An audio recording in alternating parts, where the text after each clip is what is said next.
Admiral Joe Fisher stood on the observation deck of the UES Liberator as the human fleet approached the former Zephyrian homeworld. 2 years had passed since the war began, but the conflict was ending in a way that no one had expected.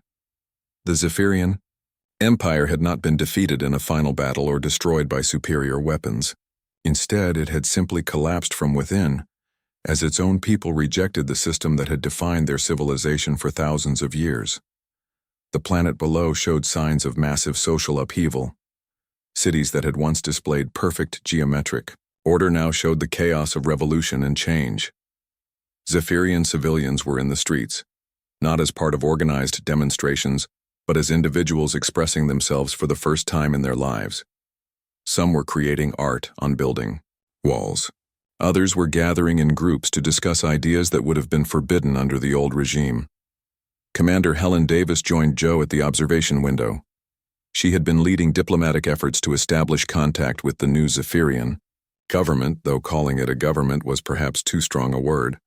The aliens were still figuring out how to organize a society based on individual choice rather than centralized control. The situation down there is still pretty chaotic, Helen reported. Different regions are trying different approaches to self-governance. Some areas have elected councils. Others are experimenting with direct democracy. A few places seem to have no formal leadership at all and are just letting people do whatever they want. Joe nodded. He had seen similar patterns on other former Empire worlds. When you suddenly gave freedom to populations that had never experienced it before, the results were unpredictable. Some thrived with their new independence. Others struggled to make decisions without someone telling them what to do. Any word from our diplomatic teams on the other worlds? Joe asked. Helen smiled.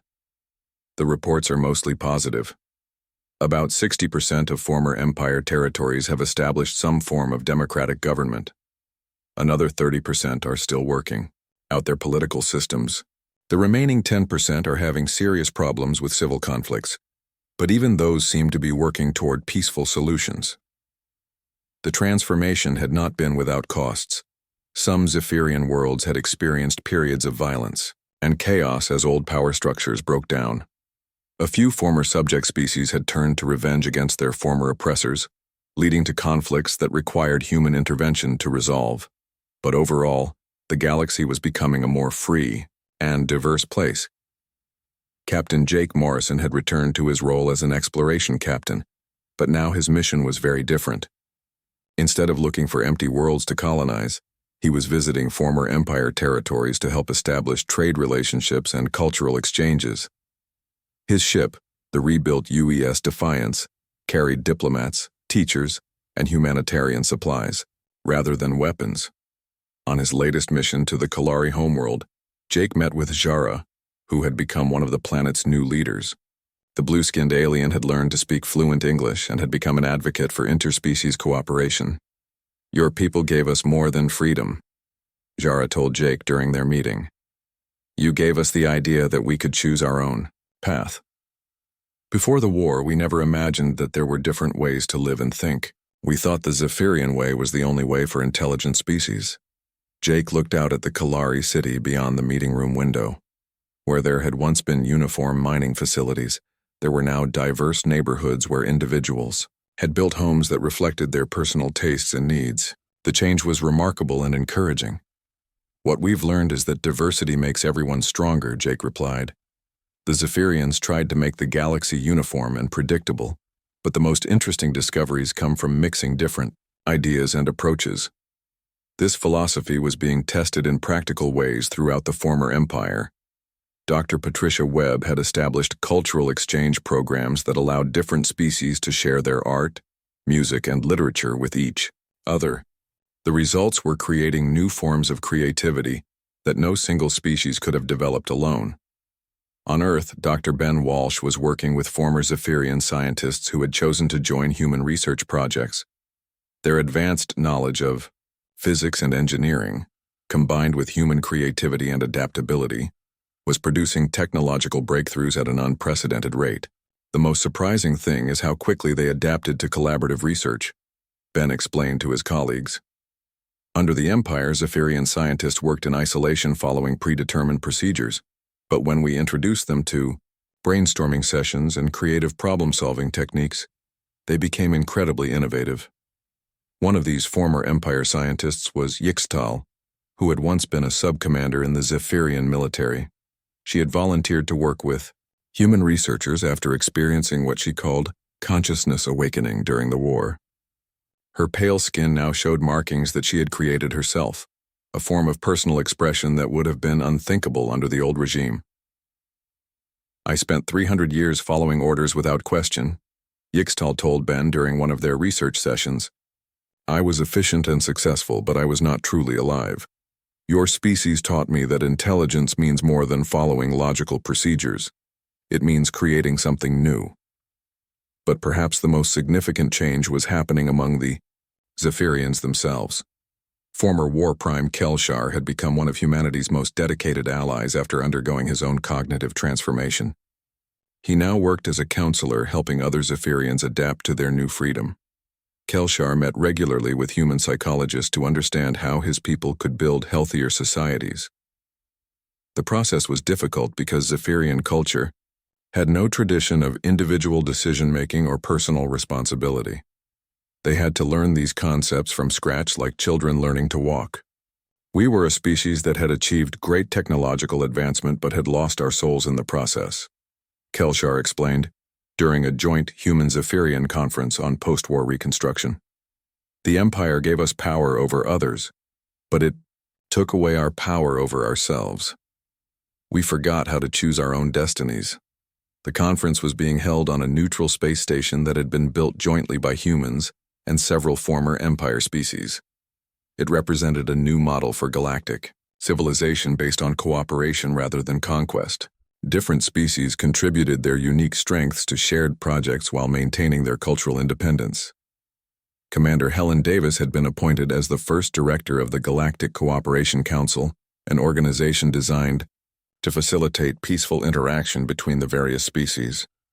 The job was challenging because many former subject species were still learning how to participate in voluntary associations rather than following imposed hierarchies. "The biggest challenge is helping everyone understand that cooperation doesn't mean giving up your identity," Helen explained to the assembled delegates. "Each species brings something valuable to our shared community. The goal is not to make everyone the same, but to help everyone contribute their best qualities." This message was particularly important for species that had been oppressed under the Empire.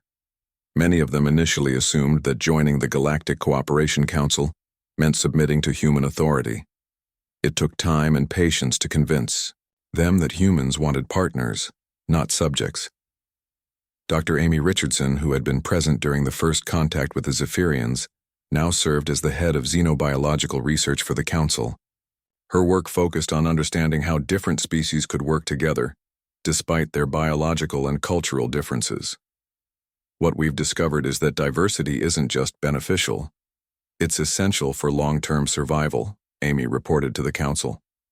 "Species that become too uniform and rigid eventually stagnate and decline. The Zephyrian Empire was actually weakening itself by trying to eliminate variation and creativity."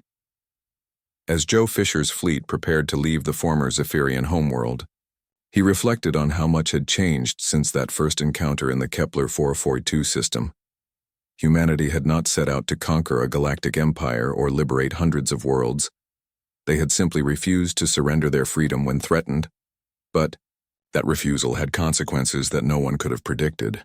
By demonstrating that there were other ways to think and live, humans had accidentally triggered the collapse of the most powerful empire in galactic history. More importantly, they had helped create a new kind of civilization based on voluntary cooperation rather than forced submission. The final irony was that the Zephyrians had achieved their goal of integrating humanity into a larger galactic community. They had just done it in completely the opposite way from what they intended. Instead of making humans serve the Empire's collapse had made humans the center of a new kind of galactic order based on freedom and mutual respect. Captain Jake Morrison summed it up perfectly in his final report to Earth Command. "They tried to break humanity and make us like them. Instead, we helped them become more like us. It turns out that freedom really is contagious.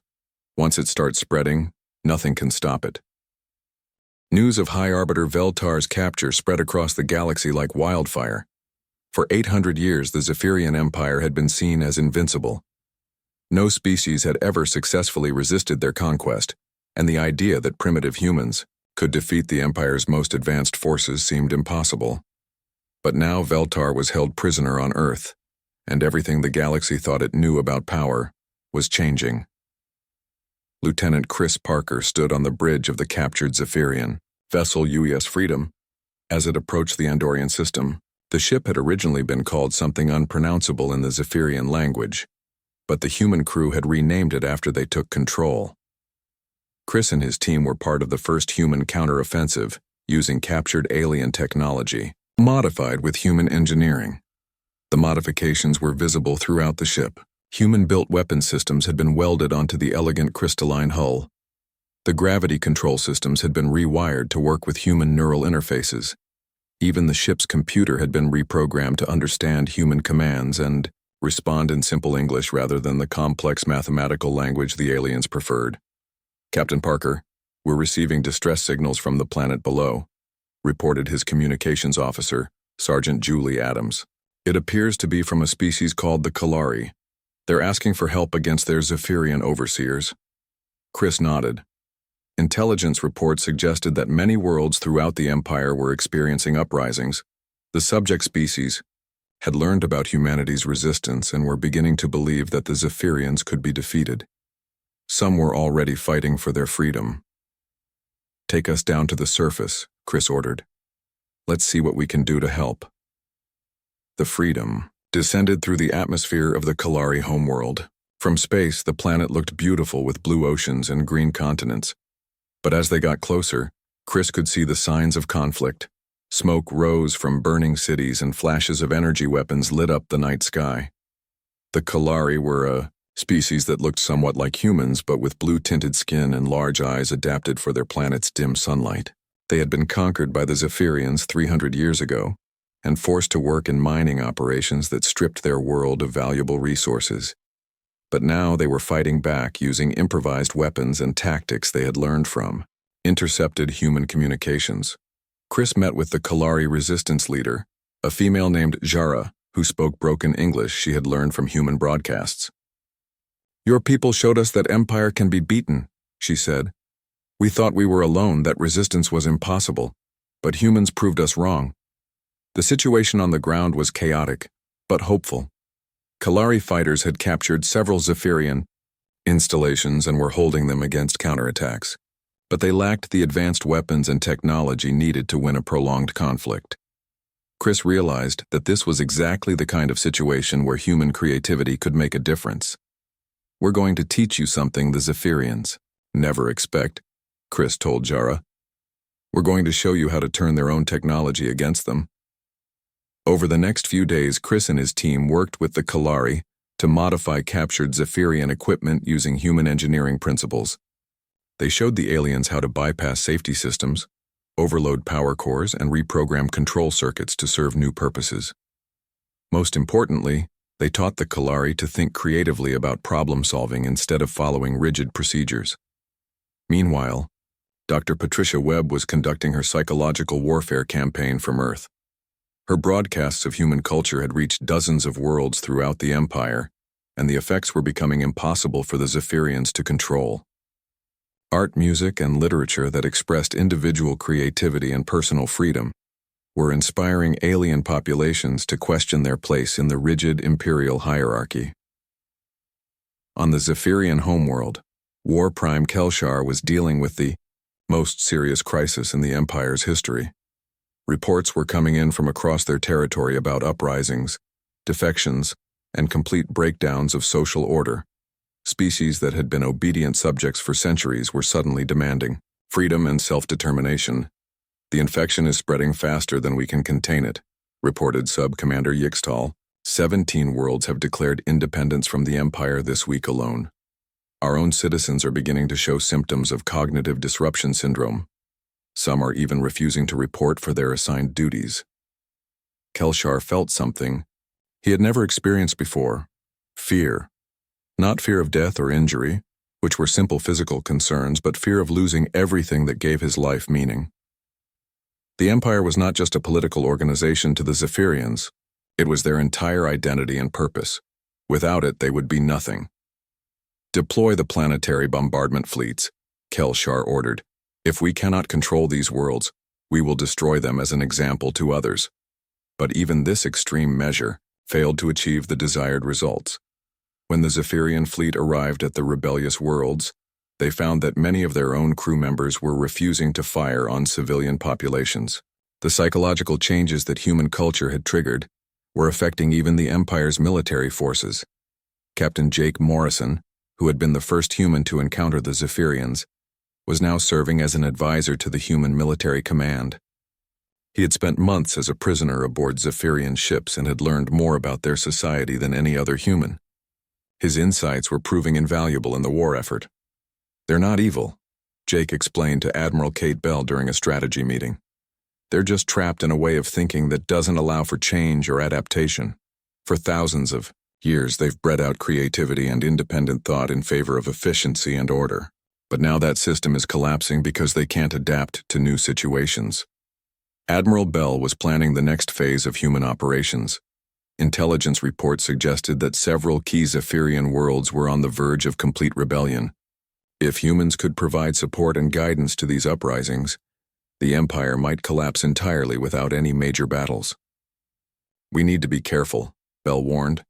"If we move too aggressively, we might push the Zephyrians into desperate measures. Cornered animals are dangerous, and a dying empire might decide to take the galaxy down with them." Her concerns proved to be well-founded.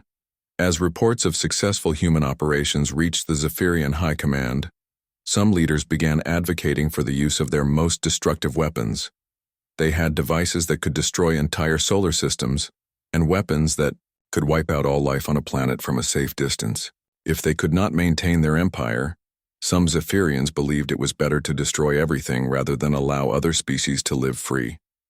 But even these extreme measures faced opposition from within their own ranks. Dr. Patricia Webb's cultural broadcast had reached even the highest levels of Zephyrian society. Many alien leaders were experiencing their own cognitive disruptions and beginning to question whether mass destruction was truly the right response to losing a war. Commander. Helen Davis led a diplomatic mission to contact moderate Zephyrian leaders who might be willing to negotiate an end to the conflict. She found that many aliens were interested in finding a peaceful solution, but were afraid of being seen as traitors by their own people. The rigid nature of their society made it difficult for individuals to break away from established patterns of behavior. "We want to find a way forward," one Zephyrian diplomat told Helen during a secret meeting. "But our entire civilization is built on the idea of expansion and conquest. If we stop trying to control other species, what purpose do we have? What reason is there for our empire to exist?" This question would prove to be the key to ending the war. The Zephyrians had defined themselves entirely by their role as conquerors and rulers. When that role was challenged by human resistance, they faced not just military defeat, but complete existential crisis. They were discovering that their empire had given them power, but not meaning, control, but not happiness. Human culture offered them something different, the idea that individuals could find their own purpose and create their own meaning, without needing to dominate others. It was a concept that terrified some Zephyrians but attracted others who were tired of living in a society that demanded conformity and obedience. The hunters were becoming the hunted, not by human weapons, but by human ideas that challenged everything they believed about themselves and their place in the universe. 6 months into the war, High Arbiter Veltar stood in his command chamber aboard the flagship watching reports from across the battlefront. This was not how the conquest was supposed to proceed. Every other species in the galaxy had surrendered within days of first contact. The humans were different in ways that made no sense to him. The latest casualty report showed that the Zephyrian Empire had lost more ships in 6 months of fighting humans than they had in the previous century of expansion. Worse, the humans seemed to be getting stronger and more dangerous instead of weaker. Their tactics changed constantly, and they found new ways to use technology that should not have been possible. War Prime Kelshar entered the chamber carrying data tablets with the latest intelligence reports. He was Veltar's top military commander and had conquered dozens of worlds for the Empire. But now his confidence was shaken by these strange creatures who refused to follow the normal patterns of warfare. High Arbiter, the humans have destroyed another supply convoy, Kelshar reported. They used modified mining ships equipped with human-built weapons that somehow penetrated our shields. We lost 6 vessels and an entire cargo of pacification equipment. Veltar felt anger building in his mind. The humans should have been broken by now. The Empire had deployed every weapon in their arsenal, including psychological warfare broadcasts showing destroyed human cities. But instead of surrendering, the humans had become more determined to fight. Deploy the pacification rays, Veltar ordered. It is time to end this resistance permanently. The pacification rays were the Empire's most advanced weapon for controlling rebellious populations. The technology worked by targeting specific brain chemistry patterns that created aggression and independent thinking. When exposed to the rays, any intelligent species would become docile and cooperative within hours. The weapon had never failed in 800 years of use. Dr. Ben Walsh was working in his laboratory on Earth when the alien broadcasts began. Strange energy patterns filled the electromagnetic spectrum, and every human within range felt a tingling sensation in their heads. Ben immediately recognized what was happening and activated the emergency alert system. This is Dr. Walsh to all stations, he broadcast across human space. The aliens are using some kind of neural control weapon. All personnel should take cover in shielded areas immediately and avoid direct exposure to the energy beams. But something unexpected happened. The humans who were exposed to the pacification rays did not become docile and obedient. Instead, many of them reported feeling more alert and focused than before. Some even claimed that their thinking had become clearer and more creative after the exposure. Engineer Tom Kelly was one of the first to study the phenomenon. He had been working on alien technology when the rays hit his research station. Instead of losing his independence, Tom found that his mind worked better than ever. He could see patterns in the alien systems that had been invisible before. It's incredible, Tom reported to his supervisors. The alien weapon seems to be designed for species with uniform neural patterns, but human brains don't work that way. We have what I'm calling cognitive chaos, unpredictable thought processes that resist any attempt at external control. Dr. Sarah Murphy, a psychologist studying captured Zephyrian soldiers, made an even more disturbing discovery. While examining her prisoners, she learned that the aliens had very different brain structures than humans. Their minds worked in predictable, logical patterns without the random creativity that defined human thinking. They've bred the chaos out of their own species, Sarah explained to her research team. Over thousands of years, they've eliminated unpredictable thinking in favor of technological efficiency. They can't understand how our minds work because they don't think like us anymore. This discovery changed everything about how humans approached the war. If the aliens couldn't adapt to unexpected situations, then the key to victory was to be as unpredictable as possible. Captain Sam Butler put this theory to the test during a raid on a Zephyrian supply depot. Instead of using military tactics, Sam's team attacked the alien base using methods borrowed from street gangs, pirates, and even children's games. They used decoy attacks, misdirection, and psychological tricks that no military academy had ever taught. The alien defenders were completely confused by tactics that made no logical sense. They keep trying to predict our next move, Sam reported after the successful raid. But how can they predict something when we don't even know what we're going to do until we do it? The turning point came when Captain Nick Rodriguez led a boarding party against a Zephyrian flagship. Instead of using military assault shuttles, Nick's team used modified construction equipment and industrial tools. They cut through the alien ship's hull with welding torches and fought their way inside, using power tools as weapons. The Zephyrian crew was completely unprepared for this kind of assault. Their defensive systems were designed to stop military attacks using predictable weapons and tactics. They had no protocols for dealing with humans who used construction equipment as battle gear and welding torches as cutting weapons. Nick's team fought their way to the command center where they found High Arbiter Veltar himself. The alien leader was tall and graceful with pale skin that seemed to glow with its own light. But when faced with dirty humans carrying improvised weapons, he looked terrified and confused. "This is impossible," Veltar said in his musical voice. "Your species is primitive. Your technology is inferior. How can you defeat beings who have conquered the galaxy?" Nick smiled and pointed his welding torch at the alien commander. "Maybe that's your problem. You've been conquering species that think like you do. We're different." Under interrogation, Veltar revealed the shocking truth about the Zephyrian Empire. They had indeed conquered hundreds of worlds, but they had done it by finding species that shared their logical, predictable thought patterns. Every intelligent race they had encountered before humans had similar brain structures and similar approaches to problem solving. Humans were the first species they had met that thought in completely different ways. The Empire's entire military strategy was based on analyzing enemy behavior and predicting their responses. But human behavior could not be analyzed or predicted because it was based on creativity and adaptation rather than logic and efficiency. Dr. Patricia Webb used this information to develop a new kind of psychological warfare. She began broadcasting human music, art, and literature throughout Zephyrian space. These expressions of creativity and individual thought had a strange effect on the alien populations. Many Zephyrians who were exposed to human culture began experiencing what their doctors called cognitive disruption syndrome. They started asking questions about their society and their role in the Empire. Some even began creating their own art and music for the first time in their lives. The effect spread like a virus through Zephyrian society. Millions of aliens who had lived their entire lives following orders and fulfilling assigned roles suddenly began thinking for themselves. The Empire's rigid social structure started breaking down as individuals developed their own opinions and desires. War Prime Kelshar brought this disturbing news to High Arbiter Veltar. "Our own people are becoming infected with human thought patterns," he reported.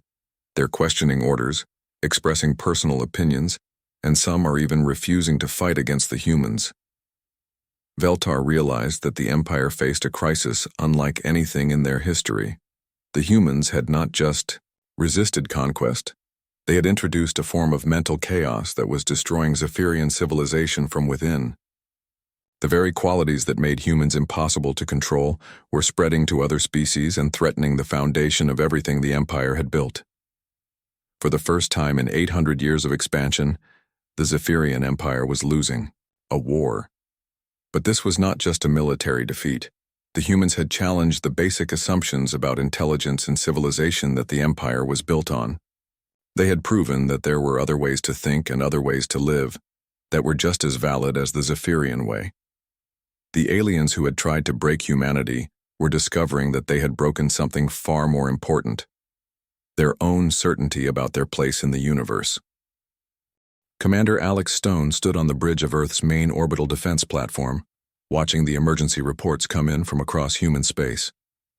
3 days had passed since Captain Jake Morrison's ship disappeared near Kepler 442. Now similar, alien vessels were appearing at every human colony and outpost. The message was always the same: submit to the Zephyrian Empire or be destroyed. Alex read the latest report from the Mars colony. 12 crystalline ships had arrived and given the colonists 72 hours to surrender. The same thing was happening at Luna Base, the Jupiter mining stations, and the new settlements around Alpha Centauri. The aliens were coordinating a massive operation to capture all of human space at once. President Maria Santos walked onto the bridge with General Rick Hayes and Admiral Kate Bell following behind her. Maria's face looked tired and worried, but her voice was steady when she spoke. "Commander Stone, what's our current situation?" Alex turned to face the president. "Ma'am, we have confirmed alien contact at 47 different locations. Every human settlement beyond Earth is under threat. The aliens call themselves the Zephyrian Empire, and they want us to become part of their territory as a servant species." General Hayes stepped forward. He was a big man with gray hair and scars from old battles. "What kind of military force are we looking at? Can we fight them?" "Sir, our intelligence is limited, but the reports are not good," Alex replied. "Their ships are much larger than ours, and they have technology we don't understand. energy shields that stop our weapons, gravity control systems, and something they call neural disruptors that can knock out entire crews without damaging ships. Admiral Bell crossed her arms. She had commanded the space fleet for 10 years and never backed down from a fight. So you're saying we can't win a direct confrontation? Alex nodded. Not with current technology, no ma'am. But that doesn't mean we're helpless. President Santos looked out at the stars through the station's main window. They've conquered 847 other species using this same method.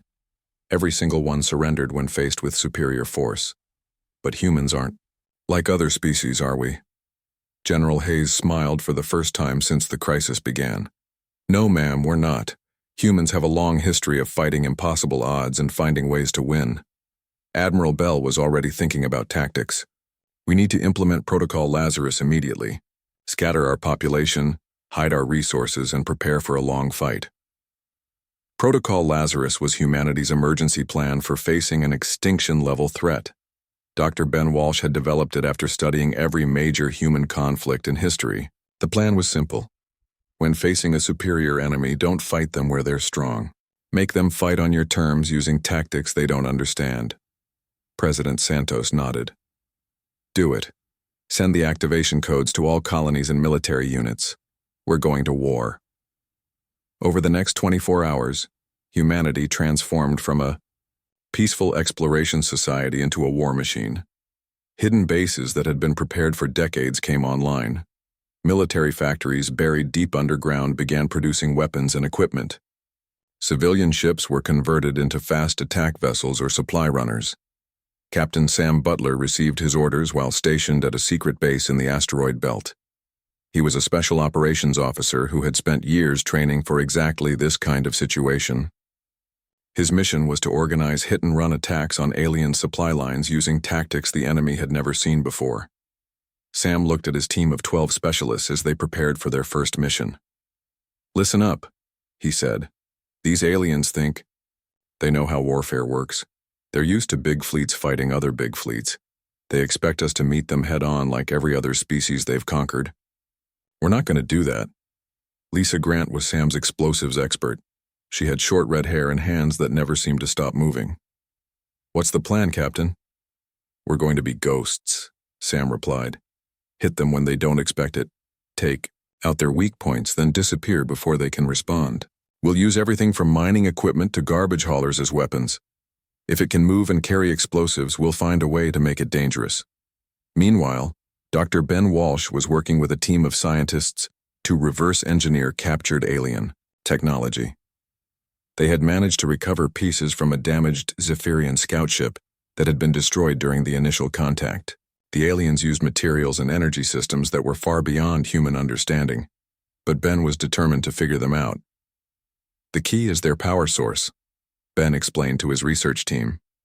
They're using some kind of controlled quantum reaction that produces massive amounts of energy with no waste products. If we can understand how it works, we might be able to build weapons that can penetrate their shields. Dr. Patricia Webb was working on a different approach. She was a psychologist who specialized in studying alien behavior patterns. After reviewing all the contact reports, she had noticed something interesting about the Zephyrian communication methods. They're too perfect, she told her colleagues. Every message uses exactly the same words and phrases. Every threat follows the same pattern. It's like they're reading from a script instead of actually thinking about what they're saying. Her assistant, Dr. Kevin Murphy, looked confused. What does that mean for us? Patricia smiled. It means they might not be as adaptable as they appear. They've conquered hundreds of species using the same methods every time. What happens when those methods don't work? Across human space, ordinary people were preparing for war in their own ways. Farmers converted their equipment into mobile weapons platforms. Miners used their drilling technology to create underground bunkers and tunnels. Even children were learning how to spot alien ships and send warning signals. Colonel Lisa Grant, Sam Butler's sister, was organizing civilian resistance cells on Earth. She had been a military engineer before the crisis and knew how to turn everyday objects into effective weapons. Her teams were teaching people how to use construction equipment, agricultural drones, and even kitchen appliances as tools of war. The aliens expect us to fight like soldiers, she told a group of volunteers. But soldiers have rules and predictable tactics. We're not going to be soldiers. We're going to be something they've never faced before. We're going to be humans who refuse to give up. The Zephyrians had made their first mistake when they gave humanity time to prepare. They were used to species that panicked and surrendered quickly, but humans used that time to organize, adapt, and plan. Every hour of delay made humanity stronger and more dangerous. As the 72-hour deadline approached, the alien commanders were surprised by what they found. Instead of the expected surrender messages, they were receiving silence from most human settlements. The few responses they did get were short and defiant. The humans were actually planning to fight. High Arbiter Veltar, the Zephyrian leader, couldn't understand it. In his experience, inferior species always chose survival over resistance when faced with overwhelming force. But these humans seemed to be choosing a hopeless fight instead of reasonable submission. What Veltar didn't understand was that humans had faced hopeless fights before and found ways to win them. They had a long history of defeating larger, stronger, better-equipped enemies through pure stubbornness and creative thinking. The stage was set for a conflict unlike anything the galaxy had ever seen. Captain Jake Morrison sat in his command chair aboard the UES Defiance as the ship moved through space near the Kepler 442 system. The year was 2157, and humanity had just started building colonies beyond their home solar system.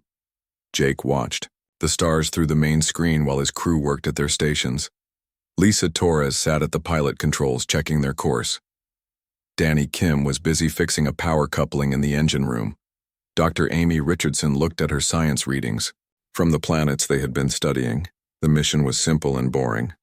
They were supposed to map 3 new worlds that might be good for human colonies. Jake had done this kind of work many times before. Find a planet, scan it for resources and dangers, then send the data back to Earth. Nothing ever happened during these trips except for the occasional equipment problem or space storm. Lisa turned in her seat to look at Jake. Her dark hair was tied back and she had grease on her hands from working on the controls. "Captain, we should reach the second planet in about 6 hours," she said. "All systems are running good and the fuel levels look fine." Jake nodded and was about to respond when the ship's alarm started making loud warning sounds. Red lights flashed all over the bridge and Danny's voice came over the communication system from the engine room. "Captain, I'm reading massive energy signatures appearing on our sensors. Something big is coming out of hyperspace." Amy looked up from her science station with wide eyes. "Sir, I'm detecting 12 objects materializing near our position. They're huge. Each one is at least 5 times bigger than our ship." Jake stood up quickly and moved to the main screen. "Put it on visual," he ordered. The screen changed to show space around their ship. What he saw made his heart beat faster. 12 enormous vessels hung in the darkness like floating cities. They had a strange crystalline design that seemed to bend light around them. The ships were beautiful but also frightening in a way that made Jake's skin crawl. "Those aren't human ships," Lisa said quietly. Everyone on the bridge knew she was right. Humanity had never built anything that looked like these vessels. The alien ships were smooth and curved with no visible weapons or engines, but they moved through space with perfect control. Amy's fingers flew across her control panel as she tried to scan the unknown vessels. "Captain, their technology is far beyond anything we have. The energy readings are off our charts. I can't even figure out how they're staying in one place without visible thrusters." Before Jake could give any orders, a new voice filled the bridge. It spoke in perfect English but had a strange musical quality that hurt to listen to. "Human vessel, you will stop all movement and prepare to be boarded. Resistance is not advised. Your species has been selected for integration into the Zephyrian Empire." Jake felt cold fear run down his back. First contact with aliens was supposed to be handled by diplomats and scientists, not a small exploration ship in the middle of nowhere. He pressed the communication button. "This is Captain Jake Morrison of the UES Defiance. We are on a peaceful exploration mission. We mean no harm to you or your people." The alien voice spoke again. "Your intentions are irrelevant. The Zephyrian Empire has claimed this sector of space. All intelligent species within our territory must submit to our authority. You have two choices. Surrender now, and your integration will be peaceful. Resist and your ship will be destroyed along with all aboard. Lisa looked at Jake with fear in her eyes. Sir, what do we do? We can't fight 12 ships that size with just one exploration vessel. Jake thought fast. The Defiance had only basic, defensive systems and no real weapons. They were designed for exploration, not combat. But he couldn't just surrender his crew to unknown aliens. Amy, can you get a message back to Earth? Amy shook her head. Not from this distance, sir. It would take weeks for any signal to reach home, and these ships are jamming our long-range communications anyway, the alien voice returned. You have 60 seconds to respond, human captain. Choose wisely. Jake looked around at his crew. Lisa was still at her station, ready to follow any order he gave. Danny had come up from the engine room and stood near the door with worry on his face. Amy continued working at her science station, trying to learn anything she could about their captors. These were good people who trusted him to keep them safe. Human, Captain, your time is running out, the alien voice said. Jake made his choice. He pressed the communication button again. We surrender. Please don't harm my crew. We'll cooperate with your requests. The response came immediately. A wise decision. Prepare to be brought aboard our flagship. Any attempt at deception or violence will result in immediate termination.